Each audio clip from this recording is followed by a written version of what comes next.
रमेश एक साधा bus conductor होता. शंकर त्याचा जुना मित्र, हसतमुख बस चालक.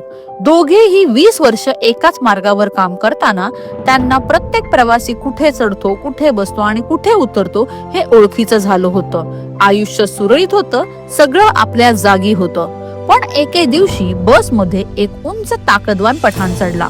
पगडी, कुर्ता पायजमा आणि शांत पण प्रभावी व्यक्तिमत्व. तो आत येताच सगळ्यांच्या नजरा त्याच्यावर खिळल्या. बस मधलं वातावरण बदललं. रमेश तिकीट पुस्तक घेऊन गेला आणि का कोणास माहित पण थरथर आवाजात म्हणाला, तिकीट द्या. समोरून उत्तर आलं, पठाण तिकीट घेत नाही. रोज तेच होऊ लागलं, रोज तोच संवाद. आणि हळूहळू रमेशचा आत्मविश्वास ढासळू लागला. लोकांच्या नजरा, मनातली भीती आणि स्वतःबद्दलचा संशय सगळं वाढत गेलं. शेवटी रमेश खचला. त्याने रजा घेतली, स्वतःवर काम केलं, शरीरावर, मनावर आणि आत्मविश्वासावर. 3 महिन्यांनी तो परत कामावर रुजू झाला. पण या वेळेस त्याची चाल ठाम होती, नजर स्थिर होती आणि आवाजात आत्मविश्वास होता. पुन्हा एक दिवस तोच पठाण बसमध्ये चढला. रमेश सरळ त्याच्याकडे गेला आणि म्हणाला, तिकीट द्या. उत्तर पुन्हा तेच आलं.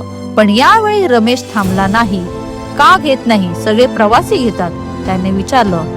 आता सगळे बस मधले प्रवासी रमेश आणि पठाण मधला संवाद पाहत होते कुतूहलाने. पठाण हसला. खिशातून एक कार्ड काढलं, ऑल इंडिया गव्हर्नमेंट बस पास. त्या क्षणी रमेशला सत्य कळलं. जी समस्या मनात डोंगरासारखी वाढली होती ती प्रत्यक्षात फारच छोटी होती. तो जे समजत होता तसं काहीच नव्हतं. या कथेचा संदेश सोपा आहे मित्रांनो. आपण अनेकदा भीती आणि गैरसमजांमुळे लहान अडचणींना मोठं रूप देतो. खरी ताकद शरीरात नाही, ती असते शांत मनात आणि स्पष्ट विचारात. म्हणून लक्षात ठेवा, स्वतःला कधीही कमकुवत समजू नका. परिस्थिती आहे तशी समजायचा प्रयत्न करा. मनातली समस्या बहुतेक वेळा वास्तवापेक्षा खूप मोठ्या असतात. जर ही रील तुम्हाला आवडली असेल तर लाईक, शेअर आणि सेव्ह करा. कमेंट करा 100 आणि या अकाउंटला फॉलो करायला विसरू नका.